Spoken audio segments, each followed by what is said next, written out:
Sa ngalan ng Ama at ng Anak at ng Espiritu Santo, Amen. sumainyo ang Panginoon. At sumaiyo rin. Mga minamahal kong mga kapatid, aminin natin ang ating mga kasalanan upang tayo ay maging marapat gumanap sa banal na pagdiriwang. Inaamin ko Sa makapangyarihang Diyos at sa inyo mga kapatid, nalubha ako nagkasala sa isip, sa salita at sa gawa, at sa aking pagkukulang.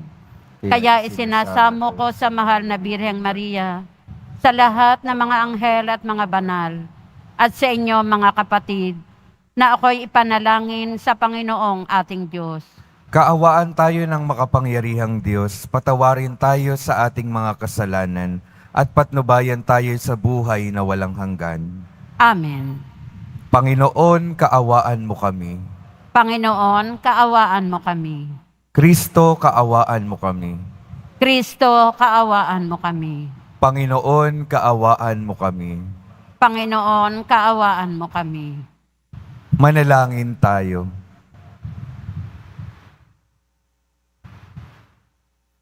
Ama naming makapangyarihan, ipagkaloob mong maitaguyod ang sanlibutan sa matiwasay na pag-iral, ayon sa layunin mo para sa aming kapakanan, sa pagsamba sa iyo ng may panatag sa kalooban, sa pamamagitan ni Hesukristo, kasama ng Espiritu Santo, magpasawalang hanggan. Amen. Magsiupo muna ang lahat. Pagbasa mula sa unang sulat ni Apostol San Pedro. Mga pinakamamahal, alam ninyo kung ano ang itinubos sa inyo sa walang kabuluhang pamumuhay na inyong minana sa inyong mga magulang. Ang itinubos sa inyo'y di mga bagay na nasisira o nauubos, paris ng ginto o pilak, kundi ang buhay ni Kristong inihain sa krus. Siya ang korderong walang batik at kapintasan. Itinalaga siya ng Diyos sa gawaing ito bago pa nilikha ang daigdig. At alang-alang sa inyo, ipinahayag siya bago sumapit ang katapusan ng mga panahon. Dahil sa Kanya, nananalig kayo sa Diyos na sa Kanya'y muling bumuhay at nagparangal.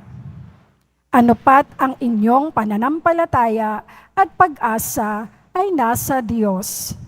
Ngayong malinis na kayo dahil sa inyong pagsunod sa katotohanan, ano pat naghahari na sa inyo ang tapat na pag-iibigan bilang magkakapatid. Naway maging maalab at taos-puso ang inyong pagmamahalan, sapagkat muli kayong isinilang, hindi sa pamamagitan ng tao kundi sa bisa ng buhay at walang kamatayang salita ng Diyos. Ayon sa kasulatan, ang lahat ng tao ay gaya ng damo, gaya ng bulaklak nito ang lahat niyang kariktan. Ang damo ay natutuyo, nalalanta ang bulaklak, ngunit ang salita ng Panginoon ay mamamalagi kailanman, at ito ang mabuting balitang ipinarangal sa inyo.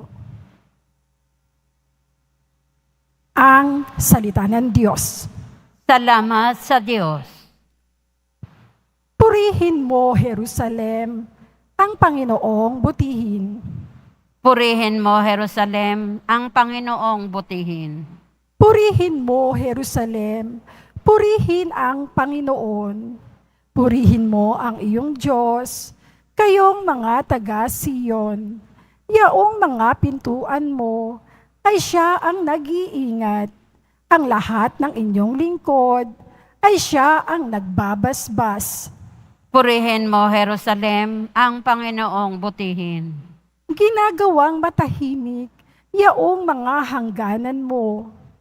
Bibigyan kang kasiyahan sa kaloob niyang trigo. Kung siya ay nag-uutos, agad itong natutupad. Dumarating sa daigdig na hindi nagluluwat. Purihin mo, Jerusalem, ang Panginoong butihin. Kay Jacob niya ibinigay ang balita at pabilin, ang tuntunit, mga aral, ibinigay sa Israel. Ang ganitong karapatan ay wala ang ibang bansa, pagkat hindi nila batid ang utos na itinakda. Purihin ang Panginoon. Purihin mo, Jerusalem, ang Panginoong butihin. Magsitayo po ang lahat.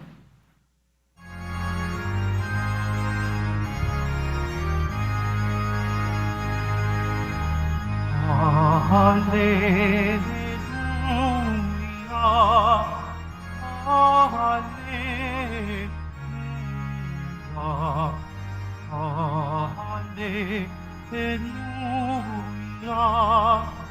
hallelujah, hallelujah.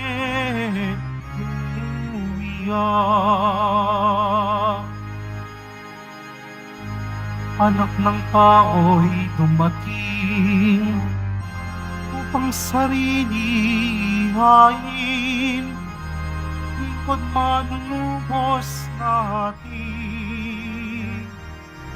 Hallelujah, hallelujah, hallelujah,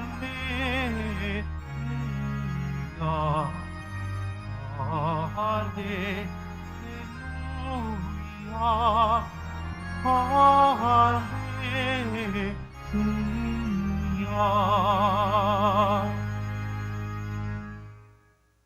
Sumainyo ang Panginoon. At sumaiyo rin. Ang mabuting balita ng Panginoon ayon kay San Marcos. Papuri sa iyo, Panginoon. Noong panahong iyon, nasa daan ang mga alagad patungong Jerusalem. Nauuna sa kanila si Jesus. Nangangamba ang mga alagad at natatakot naman ang mga taong sumusunod sa Kanya. Ibinukod ni Jesus ang 12 at sinabi ang mangyayari sa Kanya. Wika niya, ngayoy paahon tayo sa Jerusalem. Ang anak ng tao'y ipagkakanulo sa mga punong saserdote at sa mga iskriba. Kanilang hahatulan siya ng kamatayan at ibibigay sa mga hentil. Siya'y tutuyain nila, luluran, hahagupitin at papatayin. Ngunit muli siyang mabubuhay pagkaraan ng 3 araw. Lumapit kay Jesus sina Santiago at Juan na mga anak ni Zebedeo. At ang sabi, Guro, may hihilingin po sana kami sa inyo. Ano yun? Tanong ni Jesus. Sumagot sila, sana'y makaupo kami katabi ninyo sa inyong kaharian, isa sa kanan at isa sa kaliwa. Hindi ninyo nalalaman ang inyong hinihingi, sabi ni Jesus. Mababata ba ninyo ang hirap na babatahin ko? Pabibinyag ba kayo sa binyag na daranasin ko? Opo, tugon nila. Sinabi ni Jesus, ang hirap na babatahin ko'y babatahin nga ninyo, at kayo'y bibinyagan sa binyag na daranasin ko. Ngunit wala sa akin ang pagpapasya kung sino ang mahuupo sa aking kanan at sa aking kaliwa. Ang mga luklukang sinasabi ninyo'y para sa mga pinaghahandaan. Nang marinig ito ng 10 alagad, nagalit sila sa magkapatid, kaya't pinalapit sila ni Jesus at sinabi, alam ninyo na ang mga itinuturing na pinuno ng mga hentil ay siyang pinapanginoon, at ang mga dinadakila ay siyang nasusunod. Ngunit hindi ganyan ang dapat umiral sa inyo. Sa halip, ang sino man sa inyo ang ibig maging dakila, ay dapat maging lingkod, at sino mang ibig maging pinuno, ay dapat maging alipin ng lahat. Sapagkat ang anak ng tao ay naparito, hindi upang paglingkuran, kundi upang maglingkod, at ibigay ang kanyang buhay sa ikatutubos ng marami. Ang mabuting balita ng Panginoon. Pinupuri ka namin, Panginoong Heso Kristo. Magsiupo muna ang lahat. Magandang umaga po sa inyong lahat, mga minamahal kong mga kapatid na naririto at kasama natin online. Good morning po. Pakingitian naman po yung mga katabi, pakisabi sa kanila, magandang umaga. Yan, pakilakihan pa po ang ngiti. Ayan. Ngayong araw po, napakaganda po ng ating mga pagbasa kasi may unang ipinapaalala sa atin ng Panginoon na napakahalaga. Yung una pong napakahalagang ipinapaalala sa atin ng ating Panginoon sa pamamagitan ng apostol na si San Pedro na ang dahilan kung bakit tayo naligtas, kung bakit tayo natubos, ay walang iba kundi ang ating mahal na poong Jesus Nazareno. Walang ibang bagay sa ating mundo, walang ibang yaman sa mundong ito ang naging dahilan kung bakit tayo natubos sa ating kasalanan. Isa lang po yung dahilan, at ito yung buhay na inialay ng ating poong Jesus Nazareno para sa ating lahat. Dahil sa Kanya, nabuksan ang pintuan ng langit para sa ating lahat. Kaya ano pong dapat nating gawin? Ginawa na po ng Diyos yung Kanyang parte. Ginawa ni Jesus yung Kanyang parte. Pero dapat piliin pa rin natin na mapasok at masundan yung ating Panginoon. Ginawa na ng Diyos, nasa sa atin pong desisyon kung nanaisin nating matanggap yung buhay na walang hanggan na Kanyang binuksan para sa ating lahat. Kaya magandang tanungin sa ating mga sarili sa ngayon, nais ba talaga natin na matanggap yung kaligtasan na nais ibigay ng Diyos sa atin? Tanong ko po sa inyo, nais po ba ninyo? Amen po ba? Kung nais po natin, yung ikalawa pong imbitasyon sa atin sa araw na ito, sabi po sa unang pagbasa, lahat ng bagay sa mundong ito ay mawawala at lilipas. Anong mananatili? Ang salita ng Diyos. Kung gusto nating manatiling buhay, magpasawalang hanggan, ating tatanggapin sa ating buhay ang salita ng Diyos at atin itong susundan. Kaya kung titingnan po natin sa ating mundo, maraming mga tao, maraming mga puwersa ang nagnanais na alisin ang salita ng Diyos sa ating mga buhay. Gusto nilang mas malakas yung maging boses at salita nila. At ito ay nagmumula sa salita ng kasamaan. Gustong alisin, huwag niyong sundin yan. Huwag niyong sundin ang simbahan. Huwag niyong sundin ang sinasabi ng ating pananampalataya ng mga pinuno ng simbahan. KJ lamang ang mga iyan. Sundin ninyo kung anong gusto ninyo. Sundin ninyo kung anong magpapaligaya sa inyo. Ganon po kung minsan nagsasalita ang boses ng masama, ang boses ng demonyo. Sasabihin, sundin mo lang kung anong magpapasaya sa iyo. Hayaan mo sila. KJ ang mga iyan.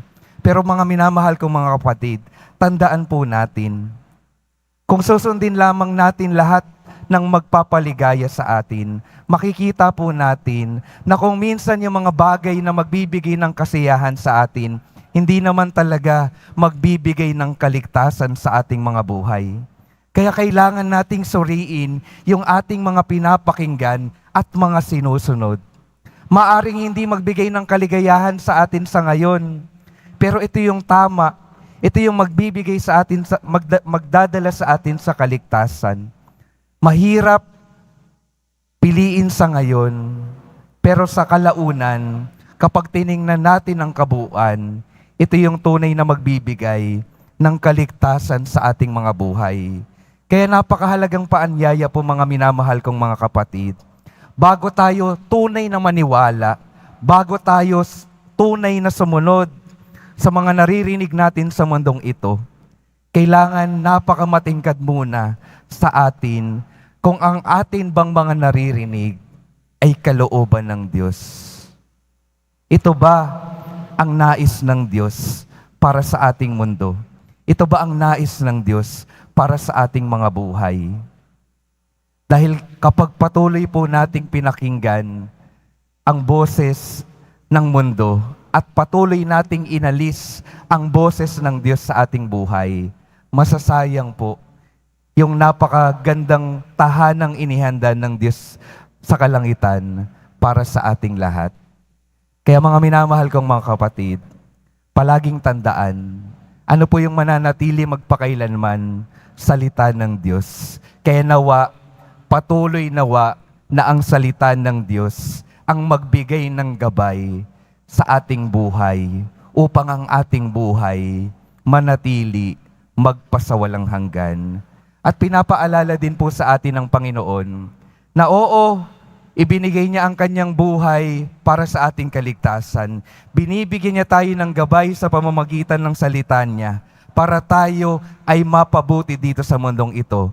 Sa ating ebanghelyo po, ipinapaalala naman ng ating Panginoon na nawa yung ating pagtingin sa Kanya, pagkilala sa Kanya, yung pagkilala sa Kanyang pagbibigay ng sarili, nawa itulak tayo sa tunay na paraan ng paglilingkod. Yung pagbibigay ng sarili, pagmimisyon, pagbabahagi ng mabuting balita sa ating kapwa.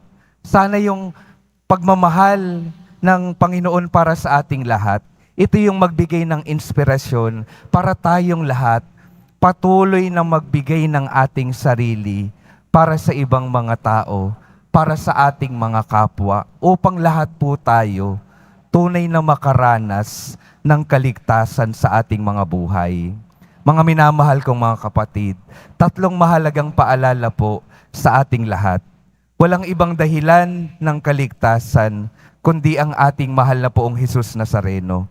Nawa tayo rin ay makiisa at tumanggap sa kaligtasang nais niyang ibigay sa ating lahat. Ikalawa, kung nais nating manatiling buhay magpakailanman, itago natin sa ating mga puso ang salita ng Diyos. At ikatlo, isabuhay natin ang ating mga natatanggap sa Panginoon na makikita sa ating pagmimisyon, sa ating buhay sa ating buhay na nagpapakita ng kabutihan ng Diyos ngayon at magpasawalang hanggan. Amen. Magsitayo po ang lahat.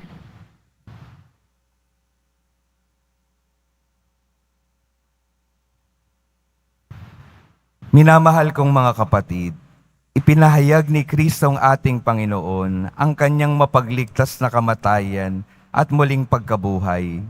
Sa pamamagitan niya, ang mapagpakasakit na lingkod, ilahad natin sa Amang Mahabagin ang ating mga panalangin. Sa bawat panalangin ng ating sasabihin, gawin mo kaming mga tunay na lingkod, O Panginoon.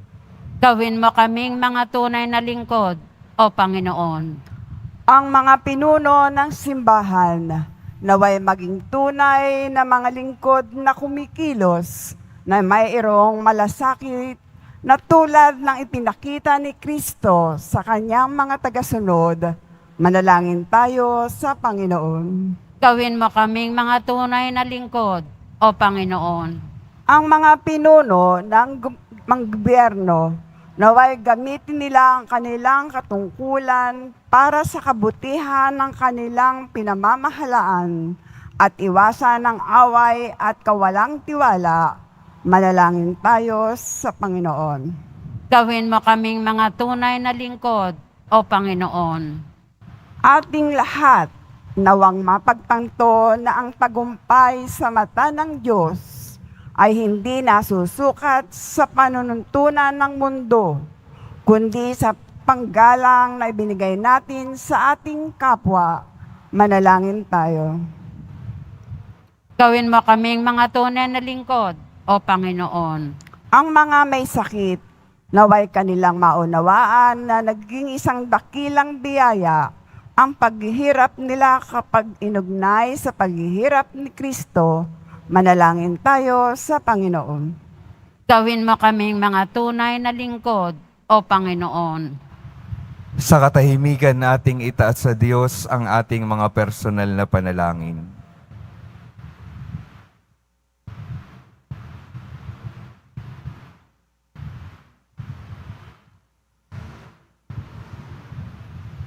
Manalangin tayo. Gawin mo kaming mga tunay na lingkod, O Panginoon. Makalangit na Ama, tulungan mo kaming maglingkod sa bawat isa, katulad ng iyong anak, na ibinigay ang kanyang buhay para sa amin. Hinihiling naming ito sa pamamagitan ni Kristong aming Panginoon. Amen. Magsiupo muna ang lahat.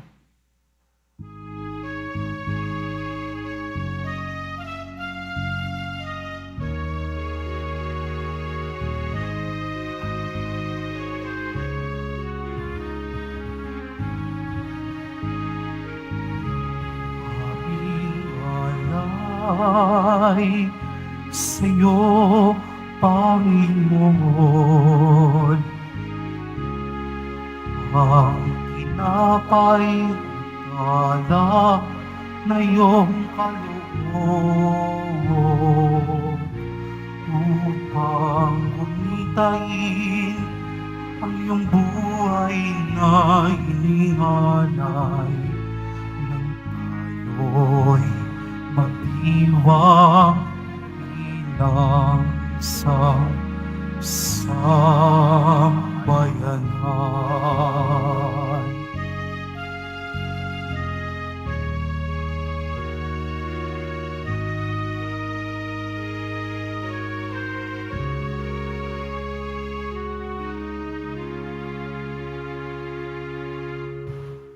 Magsitayo po ang lahat. Manalangin kayo mga kapatid upang ang paghahain natin ay kalugdan ng Diyos Amang makapangyarihan. Tanggapin nawa ng Panginoon itong paghahain sa inyong mga kamay, sa kapurihan niya at karangalan, sa ating kapakinabangan at sa buong sambayanan niyang banal. Ama naming lumikha, ipinagkaloob mo ang mga dapat ialay upang aming sambahin ang iyong ngalan. Kaawan mo kami at pagbigyan upang ang iyong kaloob para kami makapaghain ay mapakinabangan bilang pagpapala mo sa amin. Sa pamamagitan ni Hesukristo, kasama ng Espiritu Santo, magpasawalang hanggan. Amen. Sumainyo ang Panginoon. At sumaiyo rin. Itaas sa Diyos ang inyong puso at diwa. Itinaas na namin sa Panginoon. Pasalamatan natin ang Panginoong ating Diyos. Marapat na siya ay pasalamatan. Ama naming makapangyarihan, tunay ngang marapat na ikaw ay aming pasalamatan. Pinagbibigyan mong ito'y aming maihayag, kahit na ito'y walang anumang maidaragdag, sa kadakilaang sa iyo ay likas. Sa pagpupuri namin ang nakikinabang, ay kami ring iyong pinakikiharapan, sa pamamagitan ng iyong anak na minamahal, kaya kaisa ng mga anghel, na nagsisiawit ng papuri sa iyo, nang walang humpay sa kalangitan, kami nagbubunyi sa iyong kadakilaan. Santo, Santo, Santo, Panginoon Diyos na mga hukbo, napupuno ang langit at lupa ng kadakilaan mo, o sana sa kaitaasan. Pinagpala ang naparirito sa ngalan ng Panginoon, o sana sa kaitaasan. Magsiluhod po ang lahat.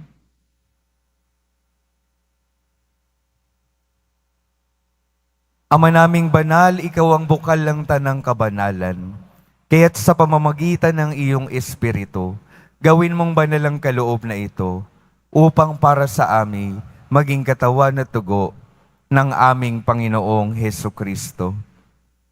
Bago niya pinagtiis ang kusang loob na maging handog, hinawakan niya ang tinapay. Pinasalamatan kaniya, pinaghati-hati niya iyon, iniabot sa kanyang mga alagad at sinabi, "Tanggapin ninyong lahat ito at kanin. Ito ang aking katawan na ihahandog para sa inyo."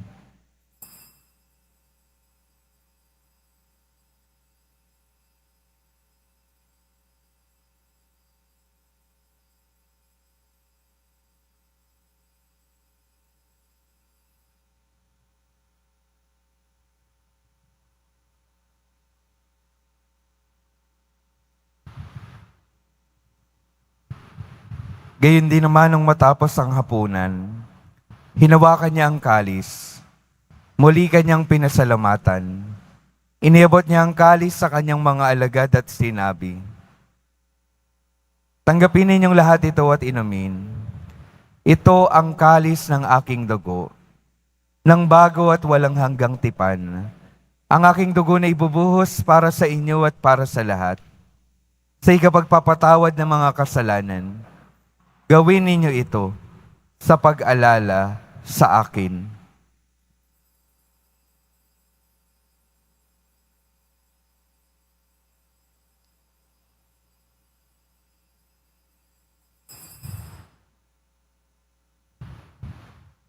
Magsitayo po ang lahat.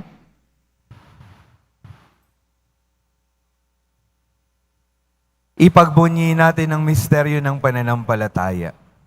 Si Kristo'y namatay, si Kristo'y nabuhay, si Kristo'y babalik sa wakas ng panahon. Ama, ginagawa namin ngayon ang pag-alala sa pagkamatay at muling pagkabuhay ng iyong anak. Kaya't iniaalay namin sa iyo ang tinapay na nagbibigay buhay at ang kalis na nagkakaloob ng kaligtasan. Kami nagpapasalamat dahil kami iyong minarapat na tumayo sa harap mo para maglingkod sa iyo.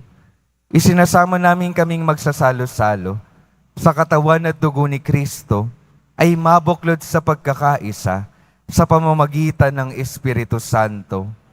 Ama, lingapin mo ang iyong simbahang laganap sa buong daigdig. Puspusin mo kami sa pag-ibig. Kaisa ni Francisco na aming Papa at ni Jose na aming Obispo at ng Tanang Kaparian. Alalahanin mo rin ang mga kapatid naming nahimlay nang may pag-asang sila'y muling mabubuhay. Gayon din ang lahat ng mga pumanaw. Kaawaan mo sila at patuloyin sa iyong kaliwanagan. Kaawaan mo at pagindapatin kaming lahat na makasalo sa iyong buhay na walang wakas. Kaisa ng mahal na Birheng Maria na Ina ng Diyos, ng kabiyak ng puso niyang si San Jose, kaisa ng mga apostol, ni San Juan Bautista at ng lahat ng mga banal, na namuhay dito sa daigdig ng kalugod-lugod sa iyo. Maipagdiwang nawa namin ang pagpupuri sa ikararangal mo, sa pamamagitan ng iyong anak na aming Panginoong Hesu Kristo. Sa pamamagitan ni Kristo, kasama niya at sa Kanya, ang lahat ng parangal at papuri ay sa iyo, Diyos Amang makapangyarihan, kasama ng Espiritu Santo, magpasawalang hanggan. Amen. Sa tagubilin ng mga nakagagaling na utos at sa turo ni Jesus, na Panginoon natin at Diyos, ipahayag natin ng lakas loob. Ama namin, Sumasalangit ka, sambahin ang ngalan mo. Mapasa amin ang kaharian mo. Sundin ang loob mo dito sa lupa para nan sa langit. Bigyan mo kami ngayon ng aming kakanin sa araw-araw. At patawarin mo kami sa aming mga sala, para ng pagpapatawad namin sa nagkakasala sa amin. At huwag mo kaming ipahintulot sa tukso, at iadya mo kami sa lahat ng masama. hinihiling namin kami yadya sa lahat ng masama, pagkalooban ng kapayapaan araw-araw, iligtas sa kasalanan, at ilayo sa lahat ng kapahamakan, samantalang aming pinananabikan ang dakilang araw ng pagpapahayag ng tagapagligtas naming si Hesu Kristo. Sapagkat iyo ang kaharian at ang kapangyarihan at ang kapurihan magpakailanman. Amen. Panginoong Hesu Kristo, sinabi mo sa iyong mga apostol, kapayapaan ang iniiwan ko sa inyo, ang aking kapayapaan ang ibinibigay ko sa inyo. Tunghayan mo ang aming pananampalataya at huwag ang aming pagkakasala. Pagkalooban mo kami ng kapayapaan at pagkakaisa ayon sa iyong kalooban, kasama ng Espiritu Santo, magpasawalang hanggan. Amen. Ang kapayapaan ng Panginoon ay laging sumainyo. At sumaiyo rin. Magbigayan kayo ng kapayapaan sa isa't isa.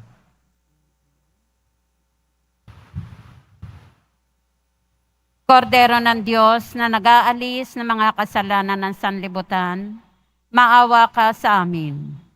Kordero ng Diyos na nag-aalis ng mga kasalanan ng sanlibutan, maawa ka sa amin. Kordero ng Diyos na nag-aalis ng mga kasalanan ng sanlibutan, ipagkaloob mo sa amin ang kapayapaan. Magsiluhod po ang lahat.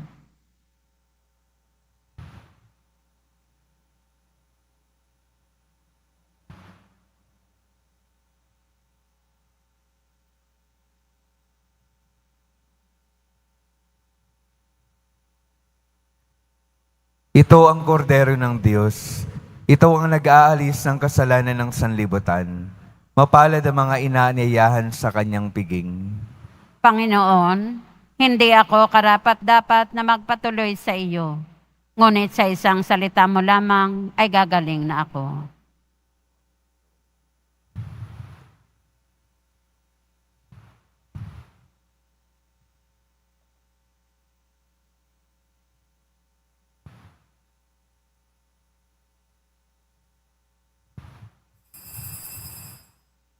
Para sa lahat ng tatanggap ng banal na komunyon, sasagot po tayo ng amen.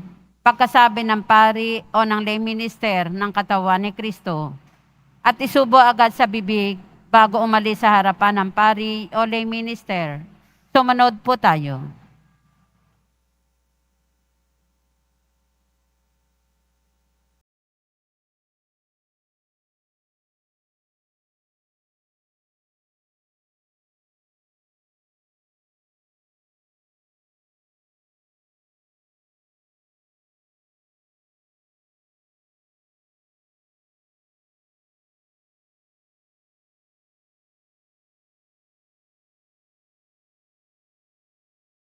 Tayo po ang lahat. Manalangin tayo. Ama naming mapagmahal, kaming iyong pinapakinabang sa iyong kaawaan upang ang aming pinagsaluhan ay magdulot ng aming pakikilahok sa iyong buhay na hindi matatapos. Iniluluhog namin ito sa pamamagitan ni Jesucristo kasama ng Espiritu Santo magpasawalang hanggan. Amen. Mga minamahal kong mga kapatid, ang tanging paalala po sa atin sa araw na ito ay tayo ay pinag-alayan ng Panginoon ng kanyang buhay upang makamit natin yung kaligtasan. Nawa upang tunay nating matanggap ang kaligtasang nais ibigay sa atin ng Diyos, patuloy nawa nating pakinggan ang kanyang boses. Huwag nating isantabi at itaboy ang boses ng Panginoon sa ating mga buhay. Patuloy natin itong pakinggan, sundan at ibahagi sa iba upang ang lahat sa atin ay makaranas ng tunay na pagliligtas, tunay na kaligayahan sa ating mga buhay. Sumainyo ang Panginoon. At sumaiyo rin. Mahal na poong Jesus Nazareno, inihayag mo sa pamamagitan ng krus ang walang maliw na pag-ibig ng Diyos sa sangkatauhan. Pakinggan mo ang kahilingan ng iyong angkan na nagsusumamo sa iyo. Makamtan nawa nila ang iyong katugunan at tanggapin ang kasagutan na may utang na loob na tinatanaw. Basbasan din po ninyo ang mga daladala nilang mga imahen at dasalan sa pamamagitan ng bendisyon na ito. Naway maalala nila ang mga pangako nila noon sa binyag na ikaw ay kanilang iibigin at paglilingkuran bilang Panginoon, magpasawalang hanggan. Amen. At pagpalain kayo ng makapangyarihang Diyos, Ama, Anak, at Espiritu Santo. Amen. Humayo kayong mapayapa, taglay ang pag-ibig ng poong Jesus Nazareno. Salamat sa Diyos.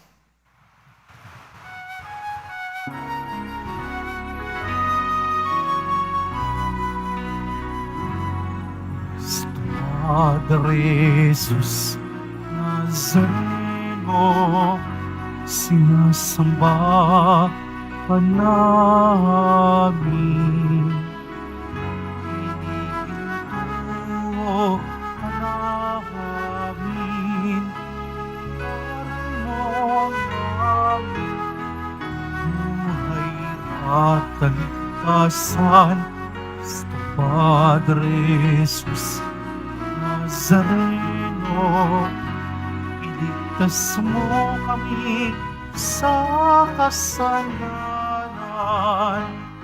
Ang mong kinamatayan ay sagisag ng aming kaligtasan.